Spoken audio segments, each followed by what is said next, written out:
Hello students. Next question organic के discuss करने जा रहा हूँ। जैसे कि क्वेश्चन आपके स्क्रीन पे डिस्प्ले हो रहा है, consider the following four compounds 1, 2, 3 and 4। 1, 2, 3 and 4 ये फोर कंपाउंड्स दिए गए हैं। उनकी बेसिसिटी का ऑर्डर दिया गया है और पी की वी वैल्यू को जो है डिफरेंस दिया गया है कि first and second is more than that of 3 and 4। और सी जो है resonance effect is more in 3 than in 4। Steric effect और डी जो बोला गया है, steric effect makes compound 4 more basic than 3। देखते हैं कि कौन से जो ऑप्शंस हैं वो करेक्ट हैं, तो इनको हम लोग डिस्कस कर रहे हैं। स्टूडेंट्स आप देख सकते हैं कि पहले जो है एनिलीन दी हुई है, एनिलीन दे रखी है। तो एनिलीन में जो है नाइट्रोजन जो है sp2 हाइब्रिडाइज होता है और ये जो इलेक्ट्रॉन जो है डीलोकलाइज होते हैं, इलेक्ट्रॉन डीलोकलाइज होते हैं। एक्चुअली में पहले सबसे पहले आपको बताना चाहिए कि बेसिक स्ट्रेंथ क्या होती है। बेसिक स्ट्रेंथ जो होती है that will tendency to donate the electron, या H प्लस आइन जो है यहाँ पे इजीली प्रोटोनेटेड होगा। जो जितनी आसानी से इलेक्ट्रॉन डोनेट करेगा वो उतना ज़्यादा बेसिक होगा। अब जैसे हम लोग देख रहे हैं कि NH2 में जो है वो जो नाइट्रोजन जो है sp2 हाइब्रिडाइज हो और ये इलेक्ट्रॉन जो है बेंजीन रिंग के अंदर जो है डिलोकलाइज हो रहे हैं। तो नेक्स्ट में आगे जैसे कि आप देख रहे हो कि इस केस में दो एल्काइल ग्रुप जो है अटैच हैं नाइट्रोजन के साथ। तो आप देख सकते हैं कि ये जो नाइट्रोजन है वो भी sp2 हाइब्रिडाइज है और नाइट्रोजन sp2 हाइब्रिडाइज तो है और जो इलेक्ट्रॉन जो है वो भी यहाँ पे भी क्या हो रहे हैं, डिक्लोकलाइज हो रहे हैं। पर फ़र्क क्या है कि ये जो है प्राइमरी मीन है और ये कौन सा है, टर्शरी मीन है। तो हम लोग देख रहे हैं कि जैसे कि यदि हम लोग इन दोनों की बेसिक स्ट्रेंथ को कंपेयर करें तो यहाँ पे दो एल्काइल ग्रुप जो है इलेक्ट्रॉन रिलीज कर रहे हैं, जिसकी वजह से नाइट्रोजन के ऊपर जो इलेक्ट्रॉन की डेंसिटी है वो इंक्रीज कर रही है। तो इसकी जो बेसिक स्ट्रेंथ होगी, जो टर्शियरी मीन यहाँ पे दिया गया है, उसकी जो बेसिक स्ट्रेंथ जो है ज़्यादा इलेक्ट्रॉन अवेलेबल होने की वजह से इसकी जो बेसिक स्ट्रेंथ जो है प्राइमरी मीन से ज़्यादा होगी, क्योंकि दो एल्काइल ग्रुप जो है इलेक्ट्रॉन रिलीज करके इलेक्ट्रॉन की डेंसिटी को इंक्रीज कर रहे हैं, जिसकी वजह से इसकी बेसिक स्ट्रेंथ को क्या कर रहे हैं, इंक्रीज कर रहे हैं। और जैसे हम लोग नेक्स्ट जो है आप देख सकते हैं कि यहाँ पे तीन जो है, दो ऑर्थो पे और एक पैरा पे NO2 ग्रुप अटैच किया गया है, नाइट्रो ग्रुप अटैच किया हुआ है। तो इस केस में हम देख सकते हैं कि जो है नाइट्रोजन जो है यहाँ पे भी जो है sp2 हाइब्रिडाइज है और जो है इलेक्ट्रॉन जो है वो डीलोकलाइज है। यहाँ पे जो NH2 ग्रुप जो है वो प्राइमरी है, प्राइमरी मीन है ये वाली। पर यहाँ पे जो NO2 ग्रुप है, तीन NO2 ग्रुप जो है वो इलेक्ट्रॉन क्या कर रहे हैं, विड्रॉ कर रहे हैं। ड्यू टू रेजोनेंस इफेक्ट की वजह से इलेक्ट्रॉन जो है विड्रॉ हो रहे हैं, जिसकी वजह से इलेक्ट्रॉन विड्रॉ होने की वजह से ये NO2 जो है इलेक्ट्रॉन की डेंसिटी जो नाइट्रोजन पे कम हो जाएगी और उसके बेसिक स्ट्रेंथ को जो है वो डिक्रीज करेगा। और जो अगला जो नेक्स्ट है जो आप देख रहे हो कि इसमें जो है NO2 ग्रुप है, तीन NO2 ग्रुप है, दो ऑर्थो पे और एक पैरा पे है, और आप ऊपर देख रहे हो कि नाइट्रोजन के साथ दो मिथाइल ग्रुप अटैच किए गए हैं। तो इसमें जो है जो एक इफेक्ट आता है that is called steric inhibition of resonance आता है। तो इसकी वजह से क्या होता है कि ये जो बल्की ग्रुप्स होने की वजह से, यहाँ पे दो बल्की ग्रुप्स होने की वजह से ये जो बल्की ग्रुप्स हैं, ये जो एन मिथाइल्स हैं, मिथाइल जो है ये जो है आउट ऑफ रेंज चले जाते हैं, जिसकी वजह से जो इलेक्ट्रॉन जो है यहाँ पे बेंजीन में रिजोनेंस में पार्टिसिपेट नहीं कर पाते। रिजोनेंस में पार्टिसिपेट नहीं करने की वजह से इसमें जो है ज़्यादा से ज़्यादा इलेक्ट्रॉन जो है अवेलेबल रहते हैं नाइट्रोजन के ऊपर, जिसकी वजह से ये आसानी से इलेक्ट्रॉन जो है डोनेट कर सकते हैं और H प्लस आइन जो है यहाँ पे इजीली प्रोटोनेटेड हो सकता है। तो जिसकी वजह से स्टीरिक इनहिबिशन रेजोनेंस, ये स्टीरिक फैक्टर रिपल्शन की वजह से, स्टीरिक रिपल्शन की वजह से जो है इस कंपाउंड की जो बेसिक एक्टर होगा वो सबसे क्या होगा, ज़्यादा होगा, क्योंकि स्टीरिक ये बल्कि जो ग्रुप्स एक दूसरे को क्या कर रहे हैं, रिपेल कर रहे हैं। रिपेल करने की वजह से ये जो एन मिथाइल ग्रुप जो है आउट ऑफ प्लेन चले जाएंगे, और जिसकी वजह से जो इलेक्ट्रॉन का जो यहाँ पे जो रिजोनेंस में पार्टिसिपेट करना जो है इनहिबिट हो जाएगा, ये पार्टिसिपेट नहीं कर पाएंगे, जिसकी वजह से जो है इलेक्ट्रॉन ये पार्टिसिपेट नहीं कर पाएंगे, ज़्यादा से ज़्यादा इलेक्ट्रॉन जो है डोनेट कर पाएंगे और इजीली H प्लस आइन प्रोटोनेटेड हो सकता है यहाँ पे। ठीक है, तो सबसे ज़्यादा जो बेसिक स्ट्रेंथ होगी इस ये जो फोर्थ कंपाउंड है, इसकी जो बेसिक स्ट्रेंथ जो होगी वो सबसे ज़्यादा होगी। अब हम लोग बात कर रहे हैं थर्ड कंपाउंड के बारे में बात कर रहे हैं। तो थर्ड कंपाउंड में क्या है कि यहाँ पे SIR इफेक्ट जो है ऑब्जर्व नहीं होता है। NH2 यहाँ पे NH2 जो है वो SIR इफेक्ट जो है इसके साथ NH2 जो है शो नहीं करेगा, तो NH2 जो है वो SIR इफेक्ट शो नहीं कर पाएगा। तो जिसकी वजह से यहाँ पे जो है नहीं होने की वजह से आप देख सकते हैं कि बेसिक स्ट्रेंथ के बारे में बात करें तो सबसे ज़्यादा जो बेसिक स्ट्रेंथ होगी वो फोर्थ कंपाउंड की होगी। क्यों होगी फोर्थ कंपाउंड की? इसलिए होगी क्योंकि बल्कि ग्रुप ने इनको मिथाइल ग्रुप को जो एन मिथाइल ग्रुप जो है मतलब इनको आउट ऑफ प्लेन कर दिया, तो रेजोनेंस में ये पार्टिसिपेट नहीं कर पाएंगे, जिसकी वजह से ज़्यादा से ज़्यादा इलेक्ट्रॉन जो ये डोनेट कर पाएगा और H प्लस आयन जो है इजीली प्रोटोनेटेड हो पाएंगे, जिसकी वजह से जो फोर्थ होगा उसकी बेसिक स्ट्रेंथ जो है सबसे ज़्यादा होगी। और उसके बाद हम लोग बात कर रहे हैं कि लेस बेसिक स्ट्रेंथ कौन सी होगी। आप देख रहे हैं कि यहाँ पे NO2 ग्रुप जो है प्रेजेंट है, वो रेजोनेंस इफेक्ट शो कर रहे हैं। रेजोनेंस इफेक्ट की वजह से ये इलेक्ट्रॉन खींच रही हैं नाइट्रोजन से, जो है इलेक्ट्रॉन जो है खींच रहे हैं, जिसकी वजह से नाइट्रोजन के ऊपर जो है अब खींचने की वजह से इलेक्ट्रॉन को अपनी तरफ खींचने की वजह से इलेक्ट्रॉन की डेंसिटी जो है नाइट्रोजन पे कम हो जाएगी, जिसकी वजह से इलेक्ट्रॉन जो डोनेशन जो है वो काफ़ी ज़्यादा डिफिकल्ट हो जाएगा। इलेक्ट्रॉन डोनेशन जो है डिफिकल्ट हो जाएगा और उसका प्रोटोनेटेड होना मुश्किल हो जाएगा। तो जिसकी वजह से ये इलेक्ट्रॉन विड्रॉइंग ग्रुप की वजह से जो है इलेक्ट्रॉन विड्रॉइंग ग्रुप की वजह से ये जो थर्ड कंपाउंड जो है वो लीस्ट क्या होगा? बेसिक होगा। थर्ड कंपाउंड जो that will be least basic होगा। फोर्थ जो है SIR इफेक्ट की वजह से सबसे ज़्यादा बेसिक होगा और थर्ड जो होगा वो लीस्ट बेसिक होगा। उसके बाद हम लोग डिस्कस कर रहे हैं फर्स्ट और सेकंड कंपाउंड की। यदि हम लोग बात करें तो फर्स्ट और सेकंड कंपाउंड में ये होता है कि आप देख सकते हैं कि जो सेकंड जो कंपाउंड है उसमें दो एल्गाइल ग्रुप अटैच हैं, दो CH3 ग्रुप अटैच हैं। देख सकते हैं आप, दो CH3 ग्रुप हैं, जिसकी वजह से इलेक्ट्रॉन की डेंसिटी जो है नाइट्रोजन पे इंक्रीज करेगी और ये जो है इजीली इलेक्ट्रॉन डोनेट कर पाएगा एज कम्पेयर टू एनिलीन से। और ये है भी टर्शरी मीन, तो टर्शरी मीन जो आप देख सकते हैं कि दो एल्गाइल ग्रुप की वजह से इजीली इलेक्ट्रॉन प्रोवाइड करवाएगा, इजीली इलेक्ट्रॉन जो है इस पर इलेक्ट्रॉन की डेंसिटी जो है इंक्रीज़ करेगी, जिसकी वजह से ये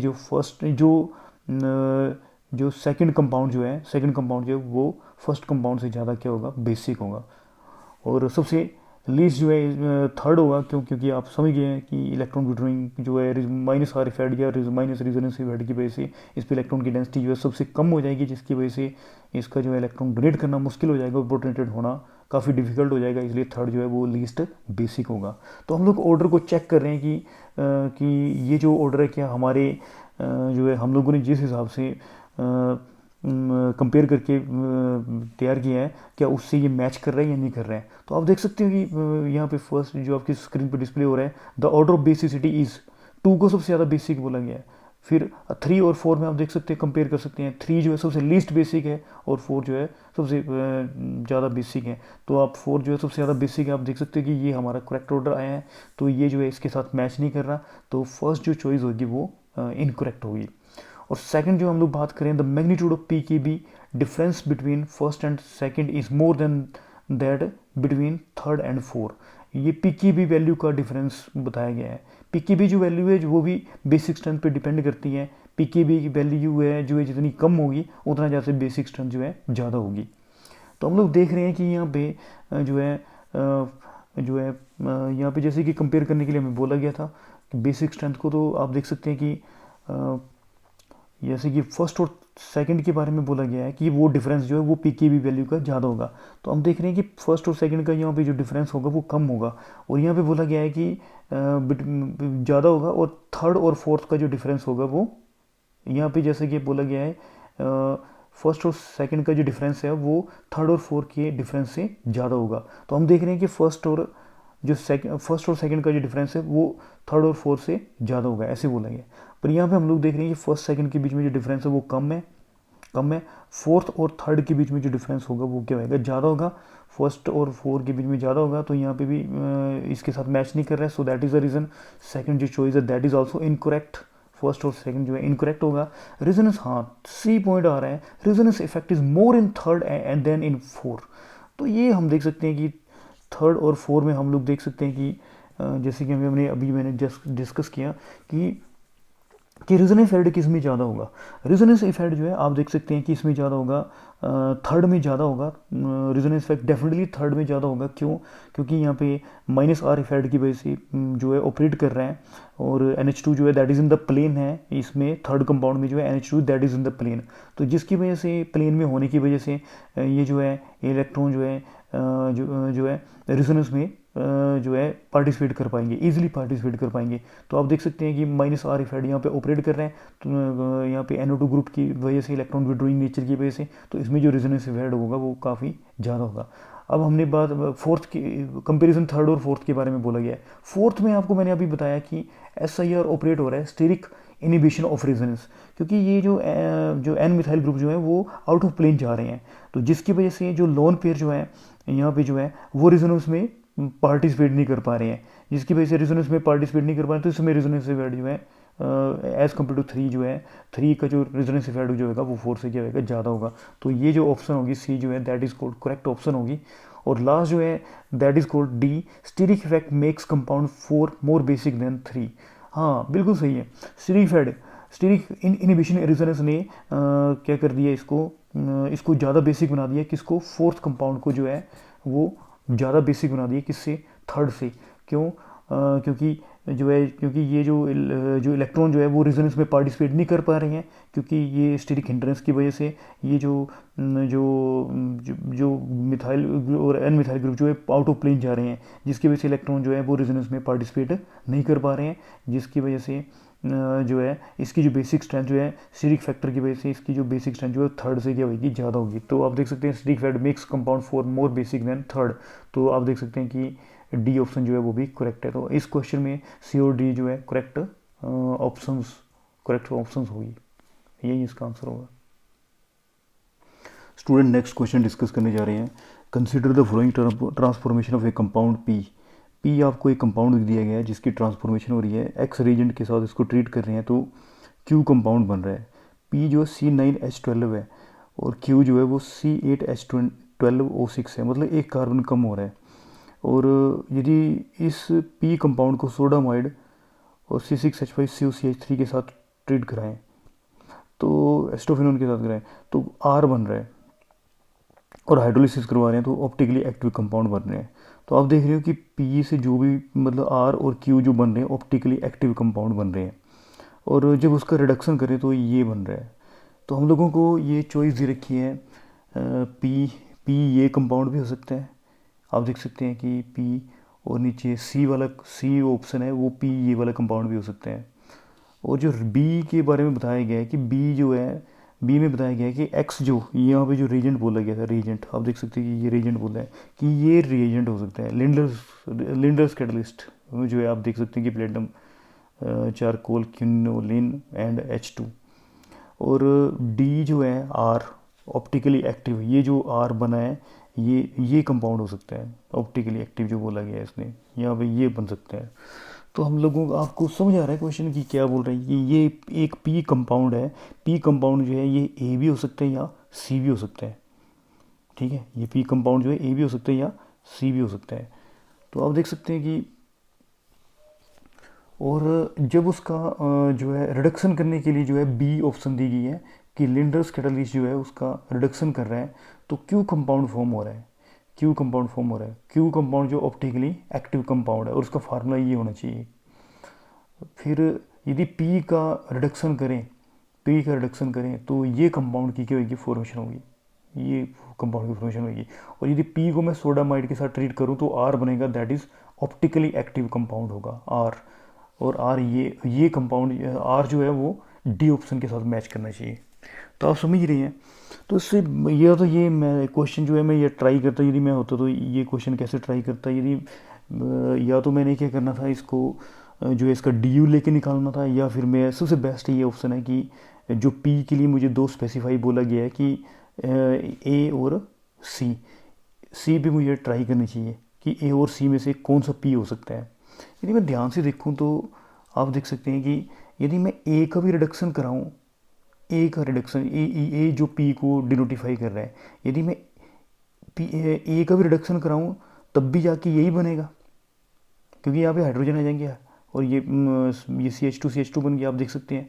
और इसका रिडक्शन होगा तो यहाँ पे क्या आएगा, CH2 और यहाँ पे CH3 हो जाएगा, कंप्लीट रिडक्शन हो गया ना, यहाँ पे CH2 CH3 हो जाएगा।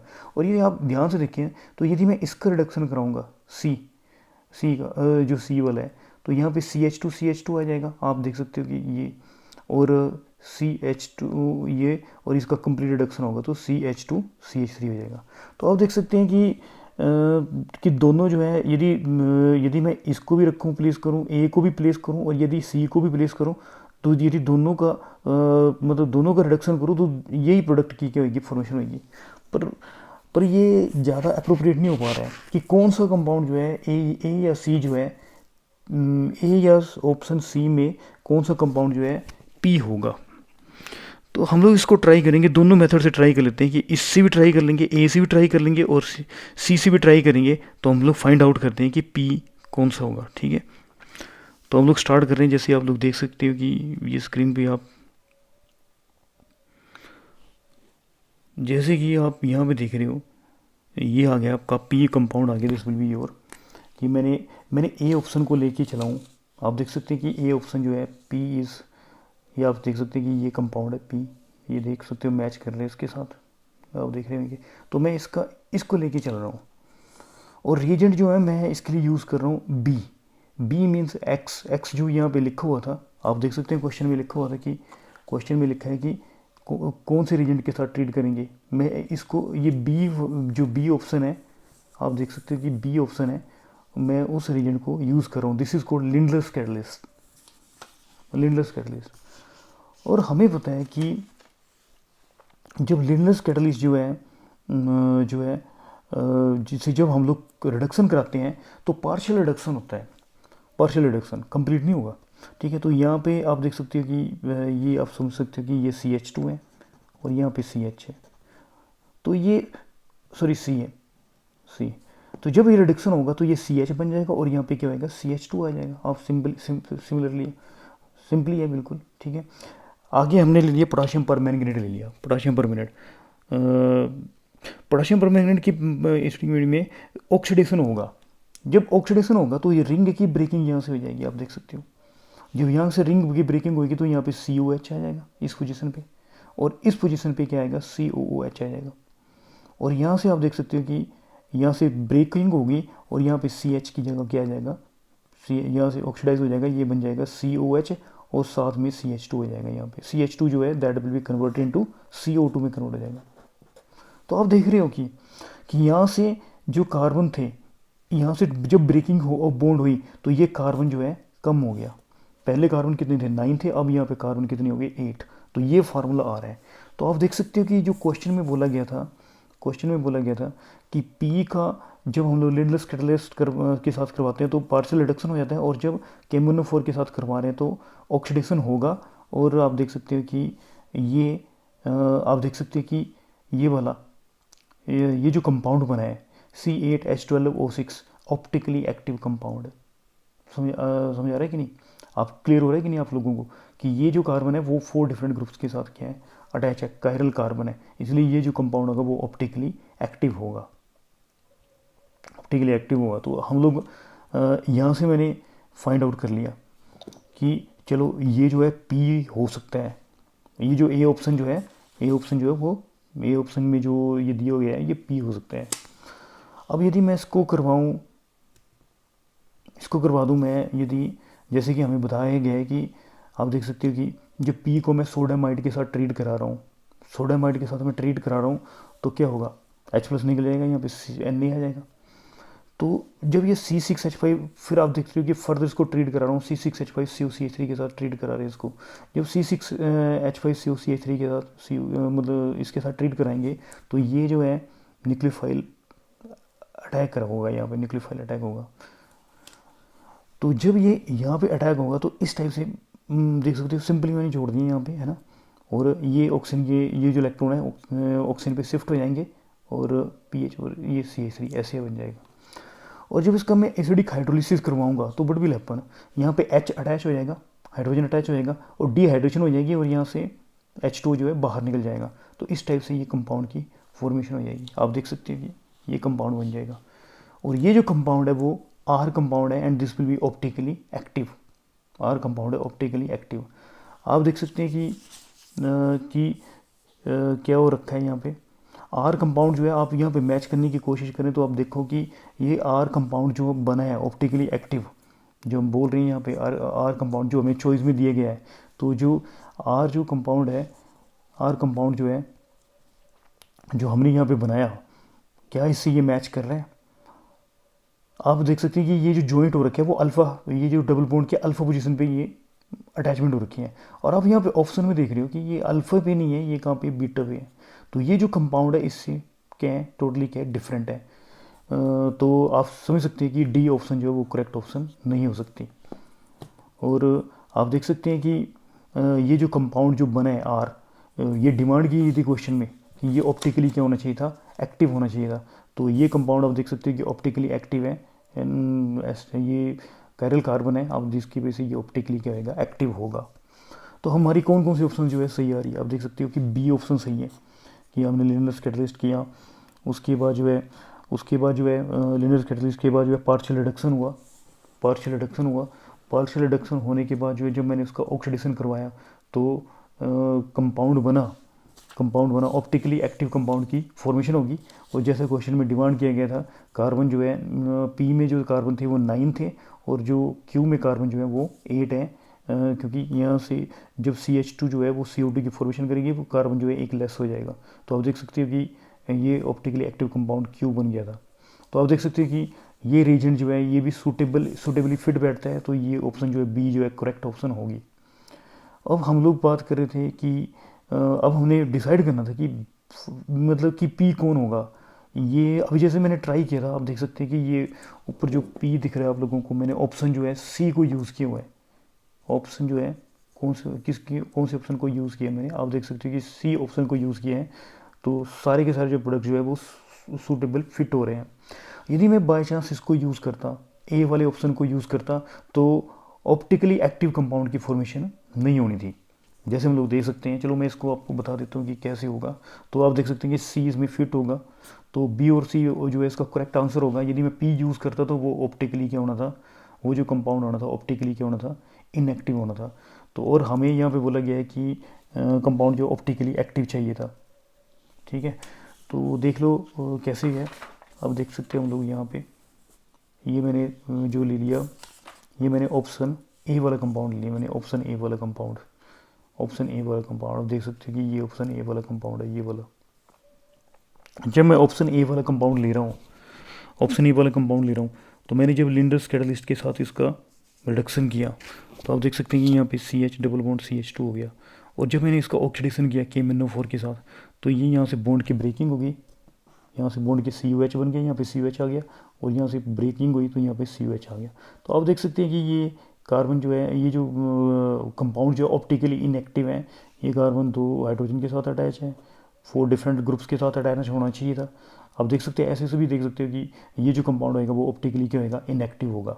तो हम देख सकते हैं कि इस क्वेश्चन में कौन कौन सी जो है, जब हम लोगों ने देखा इस क्वेश्चन को, तो पी जो है ए होगा।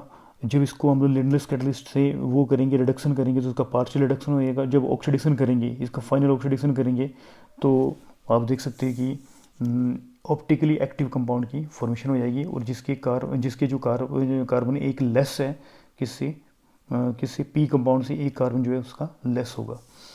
और नेक्स्ट जैसे हम लोगों ने बात की कि जब इसका हम लोग क्या करवाएंगे, रिडक्शन कराएंगे, ठीक है, तो ये जो क्वेश्चन में बताया गया था वैसे ही कंपाउंड की फॉर्मेशन हो जाएगी।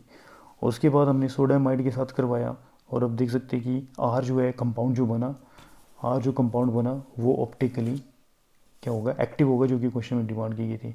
पर बात ये है कि जो जो आर कंपाउंड बना वो डी ऑप्शन में दिए गए आर कंपाउंड से टोटली अलग है। आप देख सकते हैं कि ये बीटा की पोजीशन पे अटैच था और ये अल्फ़ा की पोजीशन पे अटैच है। तो आप देख सकते हैं कि ये ऑप्टिकली क्या है, एक्टिव कंपाउंड है।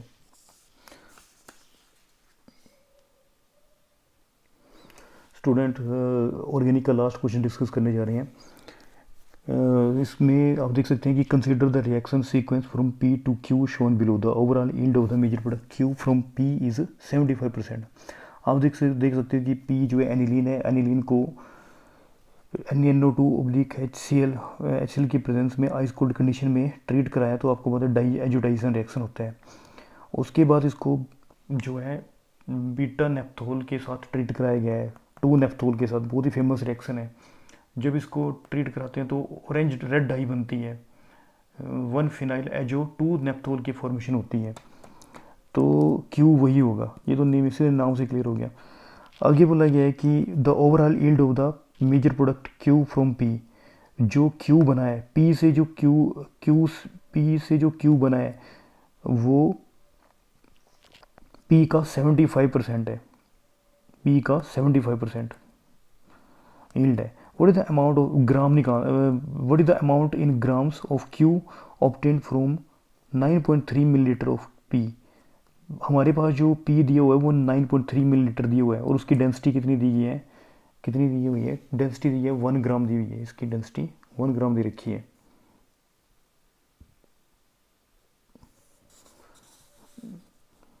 मैं दोबारा फिर बता रहा हूँ कि पी जो है, क्या इसमें बोला गया है, क्वेश्चन में बोला गया है कि पी का जब रिएक्शन करवाते हैं NONO2 के साथ बीटा नेप्थोल की प्रेजेंस में, तो पहले तो इसका डाइएजुडेशन हो जाएगा, बेंजीन डाइजोन क्लोराइड बनेगा। बेंजीन डाइजोन क्लोराइड जब बीटा नेप्थोल के साथ जो है रिएक्ट करता है तो ऑरेंज रेड कलर की डाई बनती है, 1 फिनाइल एजो 2 नेप्थोल की फॉर्मेशन होती है, जिसको क्यू कंपाउंड बोला गया है। क्यू कंपाउंड जो है वो जो है उसका जो वो जो है, जो पी कंपाउंड है उसका 75% जो है, जो पी का जो अमाउंट है उसका 75% जो है फॉर्म होता है, 75। और जो पी जो है वो कितना दिया हुआ है हमें, पी का जो अमाउंट दिया है वो कितना दिया हुआ है, 9, जो पी जो है वो 9.3 मिलीलीटर दिया गया है। पी कितना दिया हुआ है, 9.3 मिलीलीटर दिया हुआ है। उसकी डेंसिटी कितनी दी हुई है, पी की 1 ग्राम मिलीलीटर दी हुई है। तो ऑब्वियस है कि यदि डेंसिटी 1 ग्राम मिलीलीटर है तो पी का जो अमाउंट होगा वो कितना होगा, 9.3 ग्राम होगा। पी का जो अमाउंट होगा वो कितना होगा, 9.3 ग्राम। मतलब हमें पी का अमाउंट दिया गया है, पी का अमाउंट दे रखा है हमें, पी का अमाउंट हमें दिया हुआ है 9.3 ग्राम, जो 9.3 मिलीलीटर दिया है। तो हमें डेंसिटी यदि 1 ग्राम मिलीलीटर दी हुई है तो हमने क्या किया, उस पी को ग्राम में कन्वर्ट कर दिया, पी को ग्राम में कन्वर्ट कर दिया, तो पी का जो अमाउंट आएगा वो 9.3 ग्राम आएगा। ठीक है जी। इसके बाद क्या होगा, तो मैं पहले चलो सिंपल रिएक्शन के बारे में बात कर लेता हूँ कि जब एनिलीन को जो है ट्रीट करा, NaNO2 और HCl के प्रेजेंस में इन आइस कोल्ड कंडीशन में, तो बेंजीन डाइज़ोन क्लोराइड की फॉर्मेशन होती है। और जब बेंजीन डाइज़ोन क्लोराइड को 2 नेप्थोल या बीटा नेप्थोल के साथ जब हम लोग रिएक्ट करवाते हैं इन बेसिक मीडियम में, तो जो है 1 फिनाइल एजो 2 नेप्थोल की फॉर्मेशन होती है। एक्चुअली में हुआ कि जब हम लोगों ने इसको करवाया, एक्चुअली में ये एक एजोडाई टेस्ट होता है। एजोडाई टेस्ट जो है एरोमेटिक प्राइमरी अमीन्स को डिस्टिंग्विश करता है एलिफेटिक प्राइमरी अमीन से। तो जो एरोमेटिक जो प्राइमरी अमीन्स हैं वही ये टेस्ट देते हैं। एरोमेटिक प्राइमरी अमीन जो है, एरोमेटिक प्राइमरी अमीन्स जो है वो टेस्ट देते हैं, ये सेकेंडरी और टर्शियरी अमीन्स तो देती नहीं है। तो एक टाइप से ये ऑरेंज टेस्ट है। तो आप देख सकते हो कि जब ये बीटा नेप्थोल के साथ ट्रीट करवाया तो आप देख सकते हो यहाँ से जो है यहाँ से जो है बीटा नेप्थोल जो है इसके साथ अटैच हो गया। और जब एसिडिक मीडियम में एसिड जो है, जब इसको ट्रीट किया जाता है acid in presence of water, तो ये यहाँ पे जो है प्रोटोनेशन हो जाएगा और ये 1 फिनाइल एजो 2 नेप्थोल की फॉर्मेशन हो जाएगी। और ये जो है प्रोडक्ट जो होगा वो क्यू होगा, ये पी है और ये फाइनली ये प्रोडक्ट पी और ये क्या है, क्यू। तो क्वेश्चन में जैसे कि बोला गया है कि पी जो है 9.3 ग्राम है, तो ये जो बना, जो एनिलीन बना वो C6NH7 बना। तो इसका जो मोलिकुलर वेट आ गया वो 93 आ गया। तो ये एनिलीन के मोल्स हमने निकाल लिए, 9.3 ग्राम जो है हमें एनिलीन दी गया है, तो उसका मोलिकुलर मास जो है एनिलीन का 93 है। तो हमने क्या किया, एनिलीन को मोल्स में कन्वर्ट कर दिया, मास इन ग्राम ओवर मोलिकुलर मास। तो ये जो एनिलीन के मोल्स निकले वो 0.1 मोल निकले। तो हमें जैसे कि क्वेश्चन में बताया गया है कि जो बड़े यहाँ पे बोला गया the overall yield of the major product Q from P, जो क्यू जो बन रहा है, किससे बन रहा है, क्यू पी से बन रहा है, वो पी का 75% है, पी का 75%। तो पी का यदि तो अमाउंट ऑफ क्यू कितना आएगा, पी का, पी कितना है, पी जो है हमने निकाला अभी 0.1 मोल निकाला, तो उसका कितना है, क्यू क्यू जो है उसका 75% है, तो 0.1 का 75% जो है वो आ जाएगा 0.075 मोल। तो अमाउंट ऑफ क्यू जो है वो आ जाएगा 0.075 मोल आ जाएगा। और यदि हम लोगों ने इसको ग्राम में कन्वर्ट करना है, तो इन मोल्स को हम लोग मल्टीप्लाई कर देंगे इसके मोलिकुलर मास से। जो क्यू का जो मोलिकुलर मास आया वो C6, ये फार्मूला ये जो कंपाउंड बना उसका जो मोलिकुलर जो फार्मूला है उसका बना C6H12ON2, और उसका जो मोलिकुलर मास आ रहा है वो 248 आ रहा है। तो हमने क्या किया, जो इसका मोलिकुलर मास है उसको मोल से, जो इसके मोल है उससे मल्टीप्लाई कर दिया, तो इसका जो अमाउंट ऑफ क्यू आएगा वो 18.6 ग्राम आएगा, 18.6 ग्राम। तो आप देख सकते हैं कि ये इसका फाइनल आंसर होगा। तो ये थे ऑर्गेनिक के क्वेश्चंस।